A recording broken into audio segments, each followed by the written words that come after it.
Hi everyone, welcome to my channel Bangla Tips and Tutorials. আবহাওয়ার পরিবর্তনে কাশির সমস্যায় ভোগেন অনেকেই। কখনো শুকনো কুসকুসে কাশি, কখনো হয়তো ঠান্ডা লেগে একেবারে কফ কাশি। তাছাড়া বর্তমান পরিস্থিতিতে ভাইরাস কিংবা ব্যাকটেরিয়ার আক্রমণেও কাশির সমস্যা হতে পারে। তাই চিকিৎসকের পরামর্শ গ্রহণ করার পাশাপাশি কাশি হলে আমাদের বেশ কিছু খাবার এড়িয়ে চলা উচিত, যেমন ক্যাফিনযুক্ত পানীয়। কাশি হলে চা, কফি যাতে ক্যাফিন থাকে তা এড়িয়ে চলা উচিত, কারণ এতে গলা আরও শুকিয়ে যায়। ভাজা খাবারে প্রচুর পরিমাণ তেল থাকে, তেলে কফ বেড়ে যায়। তাই কফ কাশি হলে ভাজা খাবার একদম খাবেন না। ফাস্ট ফুড, জাঙ্ক ফুড এড়িয়ে চলা উচিত। প্রসেস ফুড দেহের রোগ প্রতিরোধ ক্ষমতা কমিয়ে দেয়। তাই কফ কাশির মধ্যে প্রসেস ফুড খেলে সংক্রমণের সম্ভাবনা বেড়ে যায়। এমনকি এই সময় পাউরুটি, চিপস বা প্যাকেটজাত স্ন্যাক্সও খাওয়া উচিত নয়। অ্যালকোহল, যা শরীরকে ডিহাইড্রেট করে, শরীরের রোগ প্রতিরোধ ক্ষমতা কমায়, ফলে আরও ঠান্ডা লেগে যাওয়ার সম্ভাবনা থাকে।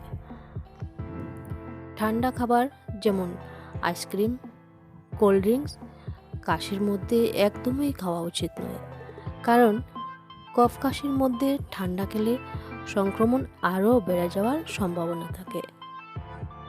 টক জাতীয় ফল যেমন লেবু, লিচু, সাইট্রিক অ্যাসিডযুক্ত ফল গলায় সংক্রমণ বাড়ায় এবং কফ বাড়িয়ে দেয়। তাই সাইট্রিক অ্যাসিডযুক্ত খাবার কাশি হলে না খাওয়াই ভালো। অনেকেই মনে করেন কাশিতে গরম দুধ খাওয়া ভালো, কারণ তাতে গলায় অনেকটা আরাম বোধ হয়।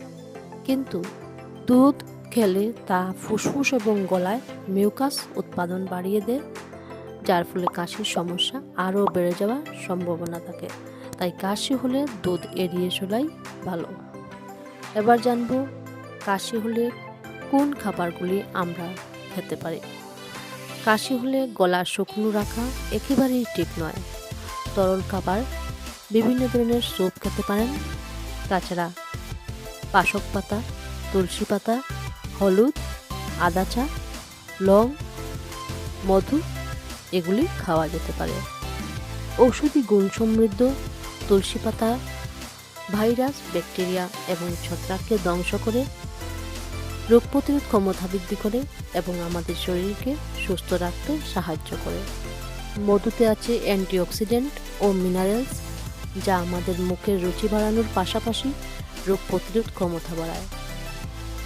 হলুদের মধ্যে কারকুমিন নামক এক প্রকার যৌগ মিলে, যা রোগ প্রতিরোধ ক্ষমতা বৃদ্ধি করে।